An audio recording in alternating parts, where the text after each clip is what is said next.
Hi everyone, and welcome to Garden to Kitchen. Today we're going to be talking about COIR fiber pellets, like the ones in front of me. Yes, COIR comes from a coconut. It's shaved off the coconut and put into these beautiful little pellets that we use to seed our plants, our vegetables, and our flowers.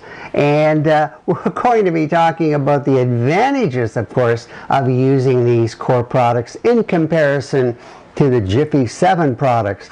But not forgetting the Jiffy 7, we're also going to look at the Jumbo Jiffy 7, which is really interesting, and compare the sizes. We're going to look at the costs, where you can buy them, and we're also going to look at potting up. Does size matter in potting up? You're going to find out. And in addition, we're going to look at fertilizing these plants at the early stages.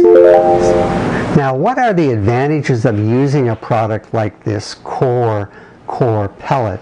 Well, in comparison to Jiffy 7s, and I have some in front of me here with some plants growing in them, the Jiffy 7, it contains peat, and that comes from a peat bog that requires several hundreds of years to regenerate after the peat has been removed. And if you're concerned about that, that imprint, that ecological imprint, you may want to consider COIR.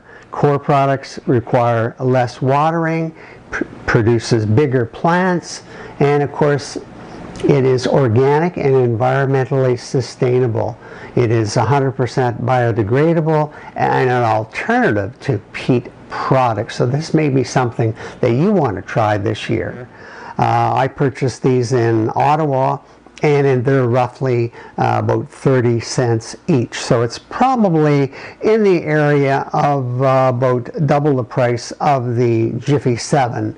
And of course the size is quite substantial with the COIR product, the COIR being almost double the size. And that you have to take into consideration as well too. Now, if you're interested in using COIR in cells like this one over here, and you'd like to mix it with vermiculite, I recommend you buy the bricks of the COIR product from a big box store or from a nursery. You can get this online, of course, if you wish, and just follow the instructions. This particular brick of COIR is recommending that you add it with water, and it will expand 8 times. Once you have it all softened up, then you can mix it with vermiculite. It's also available in a larger size here as well. I paid $10 Canadian for the smaller one and about double for the larger one. So the price for COIR really varies across the internet and in the big box stores. But once again, mixing it with vermiculite 60% and the COIR product 40%, and then putting it into your trays as an option. Now, I also wanted to mention or introduce the Jiffy 7 Jumbo, and I have a tray of them right here. They are huge, and as you can see here, I'll just hold them up. The Jiffy 7 Jumbo that will expand to about this size is huge. If you compare the size of the Jiffy 7 Jumbo, it's about 2 inches across on the top.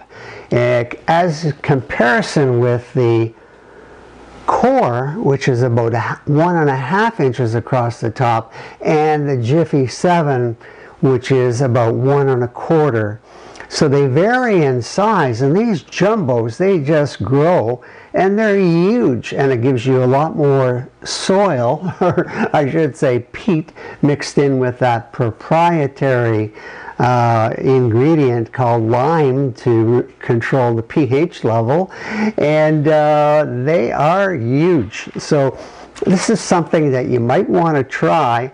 And I purchased these at Lowe's in Ottawa, and they are really an interesting product. In addition, I wanted to talk about pot size. You can see here I have some experimental tomato plants that I've been growing for a while, and I've put them in two different types of containers, one being a little larger and the other one being a little smaller. And what I've found is that the larger container, which is a peanut butter jar with rocks in the bottom where you can see the roots growing through here, is actually larger. It looks like about a third larger than the one growing in the plastic cup. And so size does matter, in my experiment at least.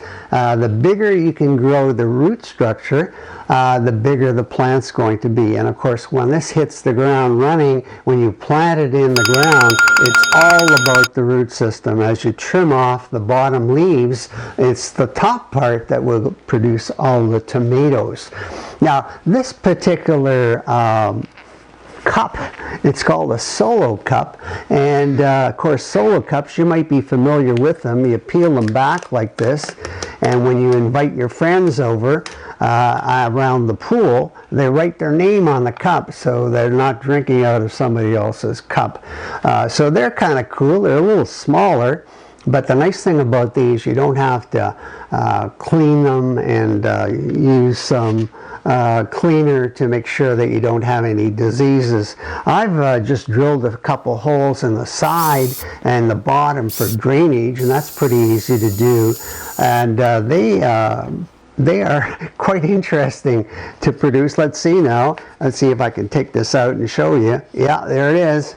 And of course you can see the beautiful root systems growing on that particular one, a little smaller than the one over here that I'll not attempt to get out because that peanut butter jar is in there solid. So size does matter. In addition to these plants growing in larger containers, I wanted to mention something about fertilizing, because fertilizing is very, very important.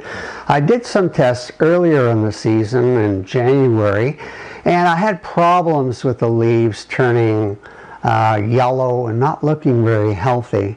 And I had to trim them off, continually trim them off, all of these plants. You don't see them on them right now, but I had to trim them off. So I did some experimentation using a fertilizer, and I used a quick start fertilizer.